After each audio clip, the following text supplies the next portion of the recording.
Good morning to all. இன்னைக்கு நம்ம infinitive gerund present participle இதெல்லாம் பார்க்கணும். பொதுவாக இதெல்லாம் நான் ஃபைனைட் வரும்.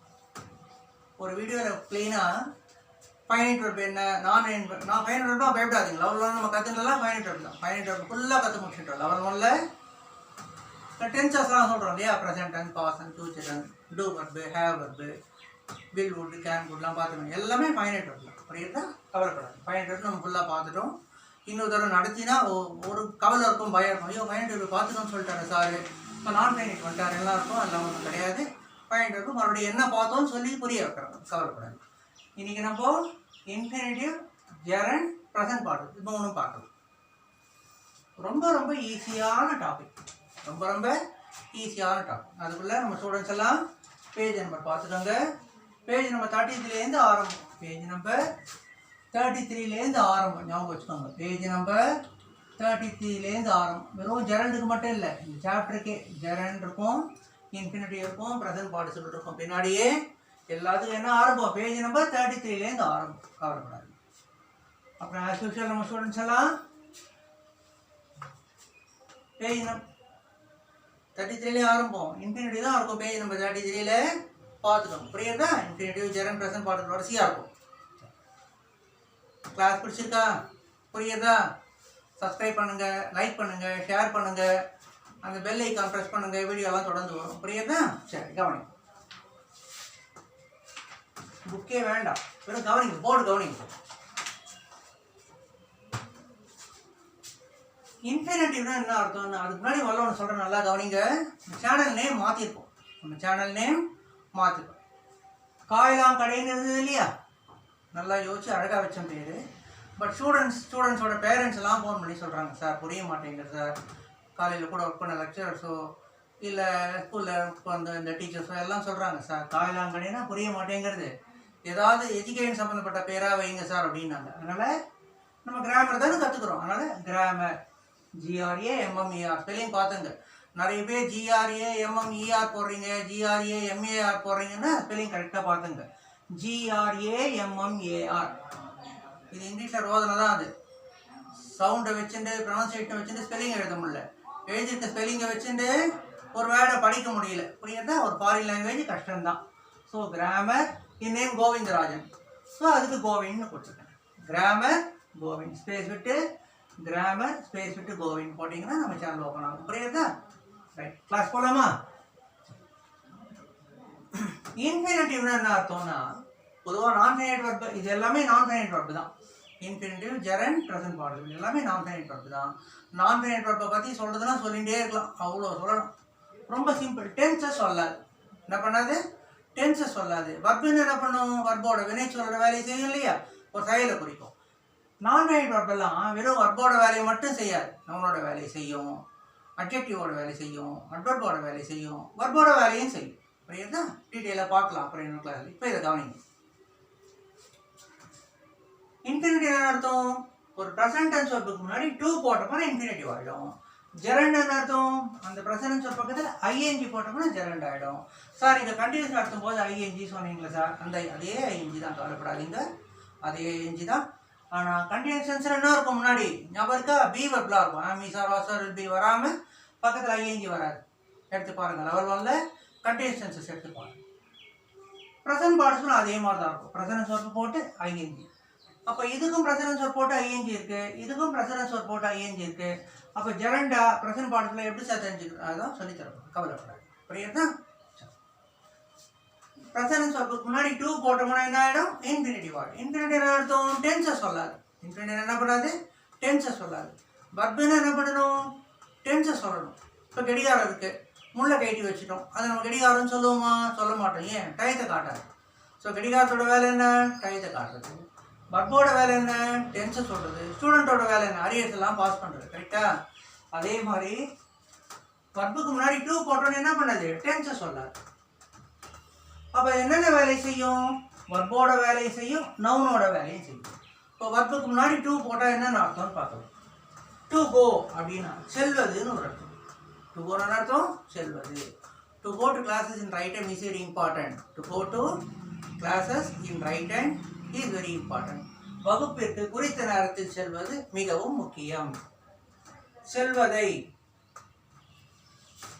the teachers watch the students go in line. ஆசிரியர்கள் மாணவர்கள் வரிசையில் செல்வதை கவனிக்கிறார்கள். எதை கவனிக்கிறார்கள்? செல்வதை கவனிக்கிறார்கள். பின்னாடி ஃபங்க்ஷன்ஸ் ஆஃப் நான் கைனடிக் வெர்ப்னு ஒன்று பார்க்கலாம். ஒரு இன்ஃபினிட்டிவ் வெர்போட ஃபங்க்ஷன்ஸ் பார்க்கலாம். சப்ஜெக்டாக வரும், ஆப்ஜெக்டாக வரும், காம்ப்ளிமெண்ட்டாக வரும், சப்ஜெக்ட் காம்ப்ளிமெண்ட்டாக வரும், அப்புறம் என்ன வரும்? அட்வர்பாக வரும். அட்ஜெக்டோட வேலையை செய்யும். அட்ஜெக்ட் அட்வர்ப் ரெண்டு ஒன்று தான். செல்வதை அப்படின்னு ஒரு அர்த்தம். செல்வதற்கு he told me to go to market. அவன் என்னை I am taking my cycle to go to market. நான் மார்க்கெட்டிற்கு செல்வதற்கு என் சைக்கிளை எடுக்கிறேன். செல்லுமாறு he told me to go to market. அவனிடம் மார்க்கெட்டிற்கு செல்லுமாறு கூறினான். ஸோ செல்வது, செல்வதை, செல்வதற்கு, செல்லுமாறு இத்தனை அர்த்தம் இருக்கு. ஒரு வர்ப்பை எடுத்துட்டு தமிழில் சொல்லி பார்க்கணும். ஸ்டடின்னு அர்த்தம் படித்தல்னு. அப்போ டு ஸ்டடி படிப்பது, டு ஸ்டடி படிப்பதை, டு ஸ்டடி படிப்பதற்கு, டு ஸ்டடி படிக்குமாறு. ஸோ ஒரு வர்ப்பை எடுத்து வச்சுட்டு முன்னாடி டூ போட்டால் 4 அர்த்தம் இருக்குன்ட்டு சொல்லி பார்க்கணும். அரேஞ்சுனா ஏற்பாடு செய்தல். முன்னாடி டூ போட்டால் அர்த்தம் வரும் ஏற்பாடு செய்வது, ஏற்பாடு செய்வதற்கு, ஏற்பாடு செய்வது, ஏற்பாடு செய்யுமாறு. ரைட்டுன்னு ஒரு அர்த்தம் இருக்கு. என்ன அர்த்தம்? எழுதுவது, எழுதுதல். டு ரைட் எழுதுவது, எழுதுவதற்கு, எழுதுமாறு, எழுதுவதை. இந்த மாதிரி 4 அர்த்தமும் சொல்லி பழகணும். அதுக்கப்புறம் தான் ஒரு சென்டென்ஸை படித்து பார்க்கும்போது இந்த டூ பக்கத்தில் கோ வந்ததுன்னா டு கோன்றது என்ன அர்த்தத்தில் வந்திருக்குன்னு புரிஞ்சுக்கணும். சென்டென்ஸ் படித்து பார்த்து புரிஞ்சுக்கணும். செல்வது, செல்வதை, செல்வதற்கு, செல்லுமாறு. இப்போ கோயிங் பார்க்குறது. கோயிங் என்ன அர்த்தம்? அதே அர்த்தம். என்னென்ன அர்த்தம் இருக்கு பாருங்க. செல்வதுன்னு ஒரு அர்த்தம், செல்வதைன்னு ஒரு அர்த்தம். இந்த செல்வதை இங்க சொன்னோம் இல்லையா, to go to classes in right time is very important. வகுப்பிற்கு குறித்த நேரத்தில் செல்வது மிகவும் முக்கியம்னு சொன்னோம் இல்லையா, அதையே இங்கே யூஸ் பண்ணலாம். Going to classes in right time is very important. வகுப்பிற்கு குறித்த நேரத்தில் செல்வது, சரியான நேரத்தில் செல்வது முக்கியமானது. அடுத்தது கோயிங்க்கு இன்னொரு அர்த்தம் என்ன? செல்வதை. என்ன சண்டை சொன்னீங்க? The teachers watch the students to go in line. ஆசிரியர்கள் மாணவர்கள் வரிசையில் செல்வதை கவனிக்கிறார்கள். அதே மாதிரி இங்கே சொல்லலாம். The teachers watch the students going in a line. ஆசிரியர்கள் மாணவர்கள் வரிசையில் செல்வதை கவனிக்கிறார்கள். அடுத்தது இன்ஃபினிட்டிவ்க்கு 4 அர்த்தம் இருக்கு. செல்வது, செல்வதை, செல்வதற்கு, செல்லுமாறு. ஜெனரலில் பாருங்க, செல்வது, செல்வதை தான் 2 மெயினான அர்த்தம். மீதி எக்ஸ்ட்ரா அர்த்தம் வேணும்னா நம்ம ப்ரிபோசிஷன் போட்டுக்க வேண்டியதான். இன்னன்றது ஒரு ப்ரிபோசிஷன். உங்களுக்கு தெரியும் இல்லையா, லெவல் 1 புக்கில் இருக்கு, லெவல் 2 புக்கில் இருக்கு. இன்னுக்கு என்ன அர்த்தம்? இல்லுன்னு அர்த்தம். ஃபாருக்கு என்ன அர்த்தம்? காக, இருக்குன்னு அர்த்தம். பிஃபோருக்கு என்ன அர்த்தம்? முன்னாள்னு அர்த்தம். அப்போ கோயிங் அப்படின்னு எழுதினா செல்வதுன்னு ஒரு அர்த்தம், செல்வதைன்னு ஒரு அர்த்தம். இன் கோயிங் செல்வதில். Is there any problem in going by walk? நடந்து செல்வதில் உனக்கு ஏதேனும் பிரச்சனை இருக்கிறதா? எப்போ பார்த்தாலும் எங்கள் தெருக்கொடி போட்டா கூட வண்டி கேட்பான், பைக் கொடு, இன்னும் கார் வாங்கல, வாங்கிட்டா கார் கொடு அப்படின்னு. அப்போ என்ன கேட்பாங்க வீட்டில், என்னடா நடந்து போகிறவங்க ஏதாவது பிரச்சனையா? Is there any problem to you in going by walk? நடந்து செல்வதில் உனக்கு ஏதேனும் பிரச்சனையா? நடந்து செல்வதற்காக, செல்வதற்காக, நடந்து கூட விட்டுலாம், செல்வதற்காக. For going. He is ஹரிங் me for going to a picture. Cinema செல்வதற்காக, திரைப்படத்திற்கு செல்வதற்காக அவன் என்னை அவசரப்படுத்தி கொண்டிருக்கிறான். பிஃபோர் கோயிங் செல்வதற்கு முன்பு, பள்ளிக்கூடத்துக்கு செல்வதற்கு முன்பு இந்த கடிதத்தை தபால் பெட்டியில் சேர்த்துவிடு. Post this letter, dispatch this letter into the letter box before going to college. கல்லூரிக்கு செல்வதற்கு முன்பு கடிதத்தை அஞ்சலில் சேர்த்துவிடு. ஸோ கோயிங்க்கு என்ன அர்த்தம்? செல்வதுன்னு அர்த்தம். இன் கோயிங்னா செல்வதில். அந்த ப்ரிபோசிஷன் சேர்த்துனோம்னா ப்ரிபோசிஷன் உண்டான அர்த்தம் வரப்போம்.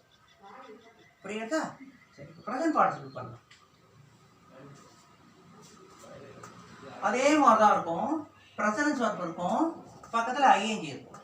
இந்த கவனிங்க, இன்ஃபினிட்டிவ் என்னென்ன வேலை செய்யும்? வர்போட வேலை செய்யுது. செல்லுதல்ன்றது என்னது? வர்பு. நவுனோட வேலையும் செய்யறது. எப்படி நவுனோட வேலையை செஞ்சது? சப்ஜெக்டாக வந்தது. To go to classes in right hand is important. வகுப்பிற்கு குறித்த நேரத்தில் செல்வது மிகவும் முக்கியமானது. எது முக்கியமானது? எது மிக முக்கியமானது? செல்வது மிக முக்கியமானது. வர்பை பார்த்து யார் அல்லது எதுன்னு கேள்வி கேட்டால் வருவது என்னது? சப்ஜெக்ட். ஸோ இந்த டு கோன்றது என்ன வேலையை செய்யறது? சப்ஜெக்டோட வேலையை செய்யறது. எது சப்ஜெக்டோட வேலை செய்யும்? நவுன் தான் சப்ஜெக்டோட வேலை செய்யும் இல்லையா? அப்போ செல்லுதல்ன்ற வர்போட அர்த்தமும் கலந்துருக்கு, செல்லுதல் செல்வதுன்ற நவுனோட அர்த்தமும் கலந்துருக்கு. கரெக்டா? அப்போ இன்ஃபினிட்டிவ் என்ன பண்ணும்? வர்போட வேலை செய்யும், நவுனோட வேலையும் செய்யும். இப்போ இங்க பார்க்கலாம். கோயிங் செல்வது வர்போட வேலையும் செய்யறது, நவுனோட வேலையும் செய்யும். வர்போட வேலை எப்படி செய்யறது? செல்வதுன்ற வார்த்தை எதுலேயே வந்தது? செல்லுதல்லே வந்தது. கோன்ற வர்ப்லேருந்து வந்தது. கரெக்டா? ஸோ வர்போட வேலையும் செய்யறது, நவுனோட வேலையும் செய்யறது. நவுனோட வேலை எப்படி செஞ்சது? இங்கே சொன்ன மாதிரியே சொல்ல போகிறோம். Going to classes in right time is important. வகுப்பிற்கு குறித்த நேரத்தில் செல்வது மிகவும் முக்கியமானது. எது மிகவும் முக்கியமானது? செல்வது முக்கியமானது. ஸோ வர்பை பார்த்து எது மிகவும் முக்கியமானதாக இருக்கிறது? செல்வது மிகவும் முக்கியமானதாக இருக்கிறது. வர்பை பார்த்து யார் அல்லது எதுன்னு கேள்வி கேட்டால் வர பதில் சப்ஜெக்ட். எது சப்ஜெக்டோட வேலை செய்யும்? நவுன் தான் சப்ஜெக்டோட வேலை செய்யும். பார்ட்ஸ் ஆஃப் ஸ்பீச்சில் பார்த்தீங்கன்னா நவுனும் ப்ரொனவுன் தான் சப்ஜெக்டோட வேலையை செய்யும். கரெக்டா? அப்போ வர்போட வேலையும் செய்யறது, நவுனோட வேலையும் செய்யறது. இன்ஃபினிட்டிவ் என்ன பண்ணுறது? வர்போட வேலையும் செய்யறது, நவுனோட வேலையும் செய்யறது. இப்போ ப்ரெசன்ட் பார்ட்டிசிபிள் பார்க்கலாம். இங்கேயும் வர்பக்கத்தில் ஐஎன்ஜி இருக்கு, இங்கேயும் வர்பக்கத்தில் ஐஎன்ஜி இருக்கு. ஆனால் என்ன வித்தியாசம்னா ப்ரெசன்ட் பார்ட்டிசிபிள் நவுனோட வேலையை செய்யாது. ப்ரெசன்ட் பார்ட்டிசிபிள் நவுனோட வேலையை செய்யாது. என்னென்ன வேலையை செய்யும்? வர்போட வேலையை செய்யும், அட்ஜெக்டிவோட வேலை செய்யும், அட்வர்போட வேலையை செய்யும். எப்படின்னு பார்க்கலாம்.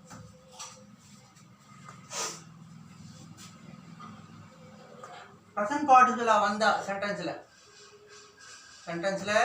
கோயிங்ன்ற வார்த்தை ப்ரெசன்ட் பார்ட்டிசிபிளா வந்தா அதுக்கு என்னென்ன அர்த்தம் இருக்கும்? செல்லும்.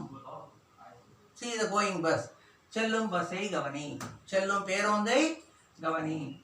கோயிங்க்கு என்ன அர்த்தம்? செல்லும். சென்று கொண்டிருக்கும். புரியுதா? ரன்னிங் ஓடிக்கொண்டிருக்கும். ஸ்லீப்பிங் தூங்கிக் கொண்டிருக்கும்.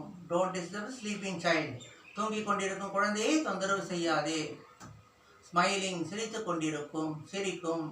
Watch the smiling child. சிரிக்கும் குழந்தையை கவனி. சிரித்துக் கொண்டிருக்கும் குழந்தையை கவனி. எப்படிப்பட்ட குழந்தையை கவனிக்கணும்? சிரித்துக் கொண்டிருக்கும் குழந்தையை, சிரிக்கும் குழந்தையை. குழந்தைன்றது என்னது? நவுன். நவுனை பற்றி சொல்றது. எப்படிப்பட்ட குழந்தை? சிரிக்கும் குழந்தை, சிரித்துக் கொண்டிருக்கும் குழந்தை, சிரித்துக் கொண்டிருந்த குழந்தை. புரியுதா? The smiling child suddenly wept. The smiling child suddenly cried. சிரித்துக் கொண்டிருந்த குழந்தை திடீரென்று அழுதது. எப்படிப்பட்ட குழந்தை அழுதது? சிரித்துக் கொண்டிருந்த குழந்தை அழுதது. குழந்தைன்றது என்னது? நவுன். எப்படிப்பட்ட நவுன்? சிரித்துக் கொண்டிருந்த நவுன். நவுனை பார்த்து எப்படிப்பட்ட கேட்டா வரப்பது அட்ஜெக்டிவ். ஸோ இந்த கோயிங்கிற வார்த்தை என்ன பண்ணுறது? கோன்ற வர்பு பக்கத்தில் ஐஎன்ஜி வந்ததுன்னா அது அட்ஜெக்டிவ் வேலையை செய்யறது. கோன்ற வார்த்தை எதுலேயும் வந்தது? வர்ப்லேருந்து வந்தது. கோயிங்கிற வார்த்தை எதுலேயும் வந்தது? கோன்ற வர்ப்லேருந்து வந்தது. ஸோ வர்போட வேலையும் செய்யறது, அட்ஜெக்டிவோட வேலையும் செய்யறது, அட்வர்போட வேலையும் செய்யுது. Going fast he reached the bus stand. வேகமாக சென்று அவன் ரயில் நிலையத்தை அடைந்தான். he reached the bus stand சொன்னா அவன் பஸ் நிலையத்தை அடைந்தான். Going fast he reached the bus stand. வேகமாக சென்று அவன் பேருந்து நிலையத்தை அடைந்தான். எப்படி பேருந்து நிலையத்தை அடைந்தான்? வேகமாக சென்று அடைந்தான். எதை பார்த்து கேள்வி கேட்டோம்? எப்படின்ட்டு. எப்படி சென்று அடைந்தான்? Going fast he reached the bus stand. வர்பது அவன் பேருந்து நிலையத்தை சென்றடைந்தான். ரீச்டு தான் வர்பு. அந்த வர்பை பார்த்து கேட்டோம். எப்படி சென்றடைந்தான்? வேகமாக நடந்து சென்றடைந்தான். ஸோ வர்பை பார்த்து எப்படின்னு கேள்வி கேட்டா வருவது அட்வர்ப். வர்பை பார்த்து எப்படின்னு கேள்வி கேட்டா வருவது அட்வர்ப். ஸோ இந்த கோ பக்கத்தில் ஐஎன்ஜி வந்ததுன்னா என்னென்ன வேலையை செய்யறது பாருங்க? அட்ஜெக்டிவோட வேலை செய்யறது. புரியுதா? see the going students. செல்லும் மாணவர்களை கவனி. எப்படிப்பட்ட மாணவர்களை கவனிக்கணும்? செல்லும் மாணவர்களை கவனி. see the going student. சென்று கொண்டிருக்கும் மாணவர்களை கவனி. he saw the going student. அவன் சென்று கொண்டிருந்த மாணவர்களை பார்த்தான். சென்று செல்லும், சென்று கொண்டிருக்கும், சென்று கொண்டிருந்த, இதெல்லாம் என்னது? பக்கத்தில் கண்டிப்பாக ஒரு பெயர் சொல்லும் வரும். அப்போ அட்ஜெக்டிவ். அந்த கோயிங்க்கு இன்னொரு அர்த்தம் என்ன? சென்று. புரியுதா? Going to market he bought vegetable. கடைக்கு சென்று அவன் காய்கறிகள் வாங்கினான். எப்படி காய்கறிகள் வாங்கினான்? கடைக்கு சென்று, வீட்டு வாசலே வாங்கினான் இல்லை, கடைக்கு சென்று வாங்கினான். ஸோ காய்கறிகள் வாங்கினான், பாட் அப்படின்றது வருது. அந்த வர்ப்பை பார்த்து எப்படி வாங்கினான்? கடைக்கு சென்று வாங்கினான். சென்றுன்ற அர்த்தம் கோயிங் இருக்கு. Going to the market he bought vegetable. கடைக்கு சென்று காய்கறிகளை வாங்கினான். எப்படி வாங்கினான்? கடைக்கு சென்று வாங்கினான். ஸோ வர்ப்பை பார்த்து எப்படியும் கேள்வி கேட்டால் வர பதில் சென்று. வர்ப்பை பார்த்து எப்படியும் கேள்வி கேட்டால் வர பதில் அட்வர்ப். ஸோ இந்த சென்றுன்ற வார்த்தை என்ன வேலை செய்யறது? அட்வர்போட வேலை செய்யறது. சென்றுன்ற அர்த்தம் எதில் இருக்கு? கோயிங்ல இருக்கு. ஸோ கோயிங்கிறது ப்ரெசன்ட் பார்ட்டிசிபிளாக வந்ததுன்னா அது அட்ஜெக்டிவோட வேலையும் அட்வர்போட வேலையும் செய்யும்.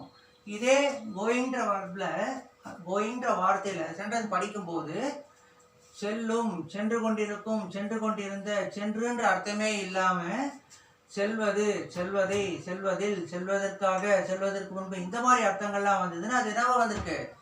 ஜெரண்டா வந்திருக்குன்னு அர்த்தம்.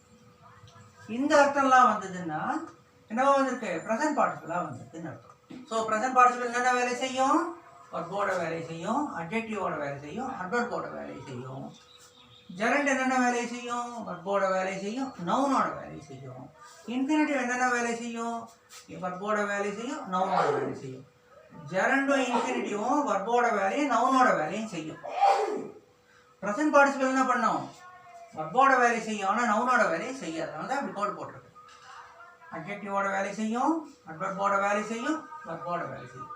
புரியுதா? கிளாஸ் புரியுதுன்னா சப்ஸ்கிரைப் பண்ணுங்க, லைக் பண்ணுங்க, ஷேர் பண்ணுங்க, பெல் ஐக்கான் ப்ரெஸ் பண்ணுங்க. நெக்ஸ்ட் கிளாஸ் பார்க்கலாமா? முக்கியமான விஷயம், சேனல் நேம் மாற்றிருக்கோம். காயெல்லாம் கடைன்றதுக்கு பதிலாக கிராமர் கோவின்னு மாற்றிருக்கோம். ஸ்பெல்லிங் பார்த்துக்கோங்க. இந்த நேமில் டைப் பண்ணுங்க. பண்ணிங்கன்னா நம்ம சேனல் உள்ள வரும். புரியுதா? ஒரு 10-15 சேனல் இருக்கும். இப்போ கிராமர்ன்ற பேரில் நிறைய பேர் கிளாஸ் எடுத்துருக்காங்க எனக்கு முன்னாடியிலேருந்து. அதனால் டைப் பண்ணிவிட்டு ஒரு வாட்டி சப்ஸ்கிரைப் பண்ணிட்டீங்கன்னா டைப் பண்ணோடனே இந்த நேம் வந்துடும், நம்ம கிளாஸ் வந்துடும். புரியுதா? நெக்ஸ்ட் கிளாஸை பார்க்கலாமா? Good night.